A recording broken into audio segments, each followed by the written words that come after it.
Assalamualaikum warahmatullahi wabarakatuh. Kami dari kelompok 10 ingin mempresentasikan hasil final project kami dengan tema Cancer Change Classification based on Patient Lifestyle. Next. Sebelumnya, perkenalkan, nama saya Nadia Tiara Febriana dengan NRP 05119400000217. Kemudian, Oh ya, di sini saya Ishak NRP 05111940000167. Selanjutnya, saya Prilianisa dengan NRP 051119400199.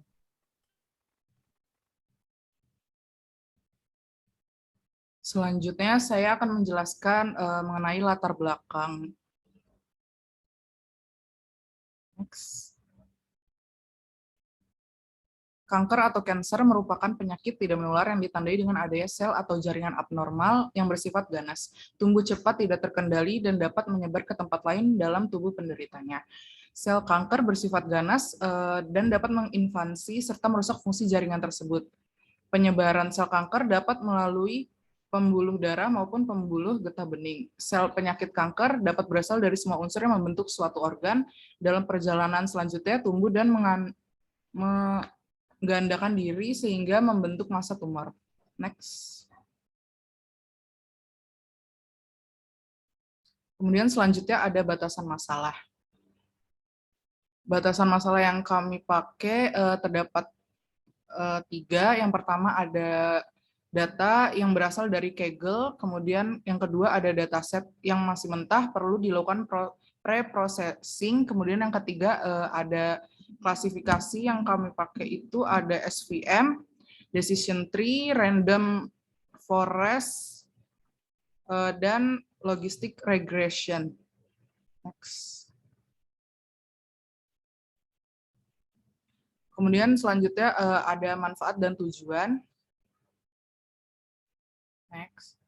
Tujuannya itu yang pertama untuk menentukan kemungkinan orang terkena kanker berdasarkan gaya hidup dan usianya. Kemudian yang kedua untuk mencari metode klasifikasi dengan akurasi yang terbaik. Kemudian untuk manfaatnya yaitu mendapatkan metode klasifikasi terbaik untuk mengklasifikasikan kemungkinan pasien terkena kanker berdasarkan usia dan gaya hidup. Next. Kemudian terdapat dasar teori. Dasar teorinya itu ada 5, yaitu pertama spesifikasi data, atribut dan contoh data, kemudian terdapat metode pre-processing, kemudian pengukuran performa atau kinerja sistem, kemudian metode klasifikasi, dan yang terakhir metode optimasi. Kemudian selanjutnya akan dijelaskan oleh teman saya.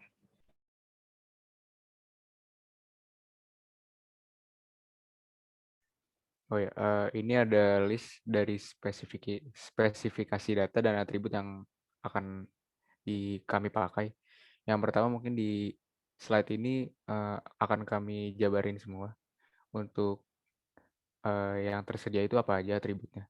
Jadi yang pertama itu ada pasien ID, terus ada umur, kemudian ada jenis kelamin, air pollution, terus alcohol use, das alergi, kemudian ada occupational hazard, jadi tingkat risiko bahaya kerjanya, terus kemudian ada genetic risk, tingkat risiko dari genetik dari orang, kemudian ada chronic lung disease, itu tingkat penyakit paru-parunya, kemudian ada tingkat diet seseorang, ada tingkat obesitas, kemudian ada tingkat keaktifan merokok, kemudian dari tingkat perokok pasif, ada tingkat sakit dada, kemudian ada tingkat batuk yang keluar, tingkat keletihan, tingkat kehilangan berat badan, tingkat sesak nafas, terus nafas bersuara atau wheezing, kemudian tingkat kesulitan menelan, dasar kuku abnormal yang berbentuk bulat, ada sering kedinginan, batuk kering, ataupun mendengkur. Kemudian yang terakhir ini ada level.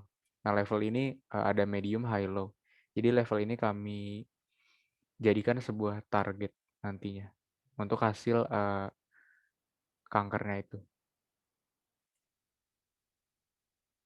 Ya.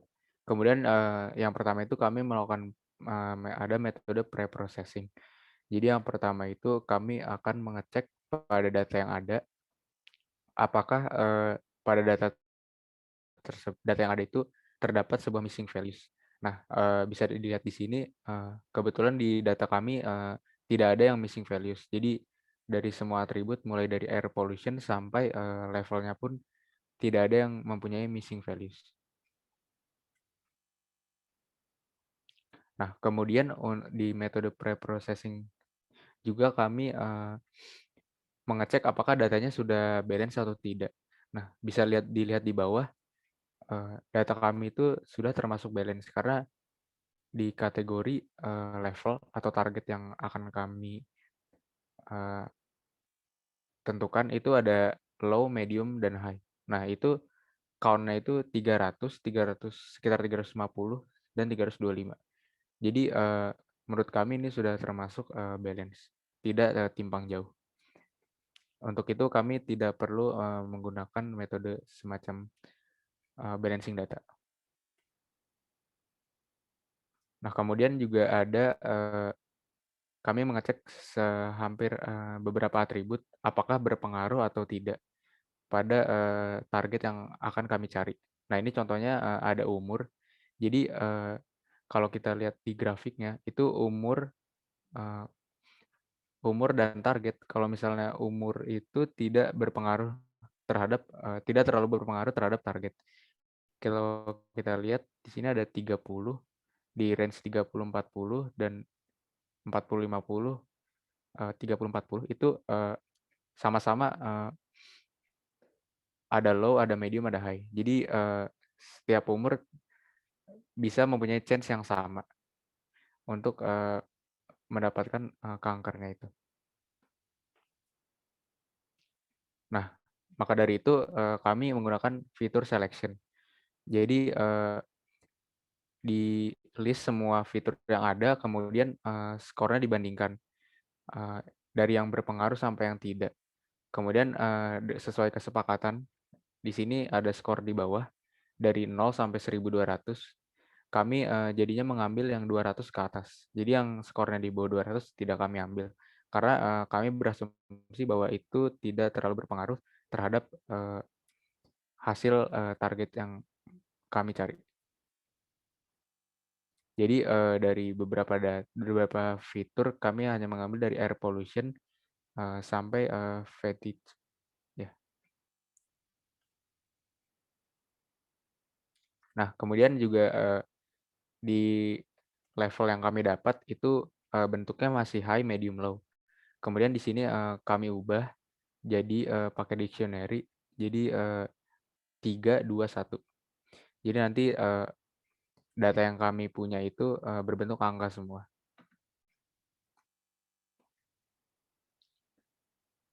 Ya, kemudian ini ada metode klasifikasi yang kami pakai, itu ada 4. Jadi ada logistic regression, ada SVM, ada decision tree, sama random forest. Nah, untuk optimasi data sendiri kami memakai ada itu grid search CV, jadi metode pemilihan kombinasi model dan hyperparameter. Jadi kan nanti di AI itu suka datanya kan masih mentah. Nah, itu di sini kami untuk mencari parameter paling baik di sebuah metode, kami menggunakan grid search CV. Jadi contohnya ini di bawah data tree kan ada kriterianya tuh, metodenya ada Gini sama Gain atau entropi. Nah, itu max depth-nya dari 4 sampai ya 150 kira-kira. Nah, ini nanti akan dicari oleh grid search CV dan diambil mana yang terbaik. Kemudian nanti akan diaplikasikan ke metode yang akan kami pakai. Keempat yang tadi kami sebutkan. Ya, ini untuk pengukuran performa nantinya. Jadi ada akurasi skor, yaitu rasio prediksi benar dengan keseluruhan data. Kemudian ada precision score, itu rasio prediksi benar positif dibandingkan dengan keseluruhan hasilnya yang diprediksi positif. Kemudian ada recall score, itu rasio prediksi benar positif dibandingkan dengan keseluruhan data yang benar positif. Kemudian ada F1 score. F1 score ini merupakan perbandingan rata-rata presisi dan recall yang dibobotkan. Untuk lebih jelasnya ada nanti di matriksnya. Bisa dilihat di masing-masing metode. Ya, ini untuk flowchart desain kami. Pertama itu nanti pas mulai itu kami mengambil dataset yang ada, get dataset, kemudian kami analisis dulu. Jadi seperti datanya bentuknya seperti apa. Kemudian kami pre-processing, jadi termasuk fitur selection juga. Nanti data yang kami pakai itu apa, dan mengubah data-data yang tidak perlu.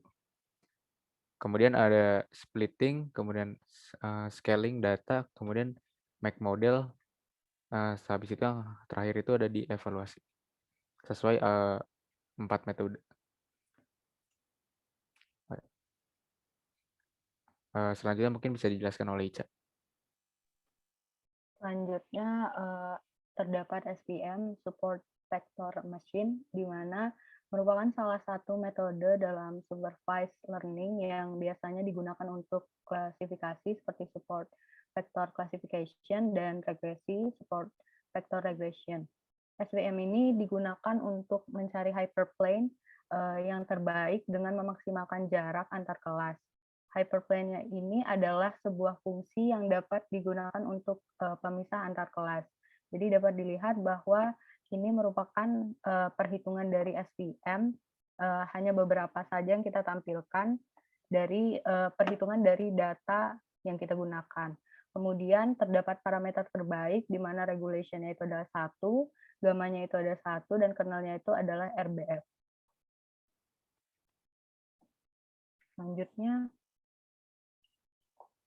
terdapat data tree, di mana decision tree ini adalah diagram yang dapat digunakan untuk memvisualisasikan proses pengambilan keputusan dengan memetakan berbagai tindakan dan proses hasil yang ada. Dapat dilihat pula, ini hasil perhitungan menggunakan data tree atau decision tree, jadi kita menggunakan parameter terbaiknya itu dapat kriteriannya itu adalah gini dan kedalamannya itu adalah 7.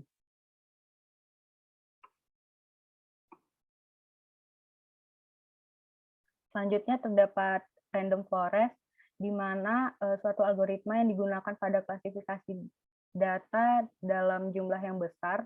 Klasifikasi random forest ini dilakukan melalui penggabungan pohon atau tree dengan melakukan training pada sampel data yang dimiliki. Penggunaan pohon atau tree ini yang semakin banyak akan mempengaruhi akurasi yang akan didapatkan menjadi lebih baik. Penentuan klasifikasi dengan random forest diambil berdasarkan hasil voting dari tree yang terbentuk. Jadi dapat dilihat bahwa kita menggunakan maksimal iterasi itu ada 200 dengan nilai parameternya itu dari 1 sampai 15. Kemudian dari perhitungan ini didapatkan parameter terbaik yaitu di 6.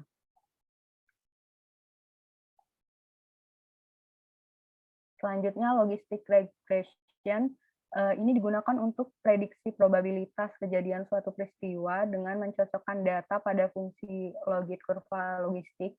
Metode ini merupakan model linear umum yang digunakan untuk regresi binomial. Seperti analisis regresi pada umumnya, metode ini menggunakan beberapa variabel prediktor, baik numerik maupun kategori. Jadi dapat dilihat di sini kita mencoba kedalaman 5 sampai 15. Kemudian N estimators-nya itu kita juga menggunakan 5 sampai 15. Kemudian setelah perhitungan dari logistic regression, kita mendapatkan parameter terbaik dengan kedalaman tree itu adalah 5 dan estimators-nya itu adalah 13.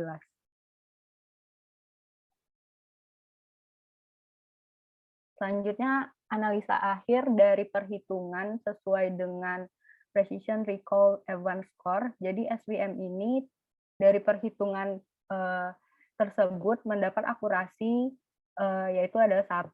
Kemudian decision tree juga dari perhitungan tersebut mendapat akurasi 1.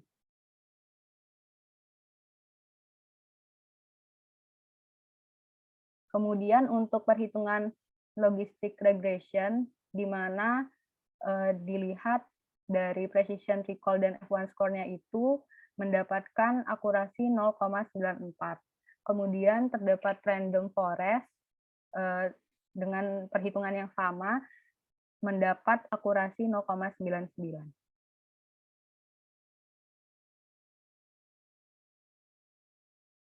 Nah, dari analisa sebelumnya, jadi skenario uji akurasi terbaik itu didapatkan pada metode SVM dan decision tree.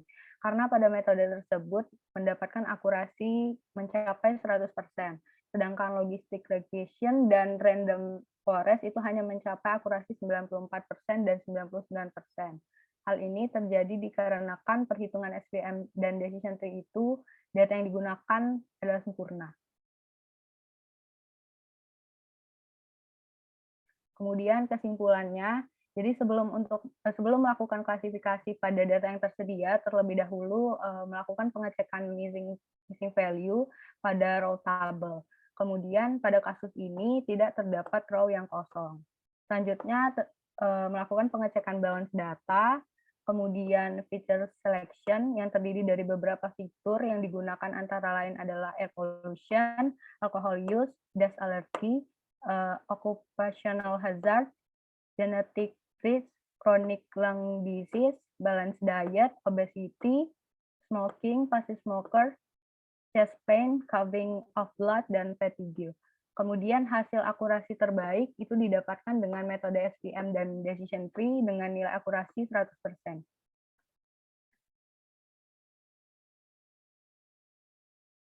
Ini daftar pustaka yang menjadi acuan kami untuk membuat final project ini.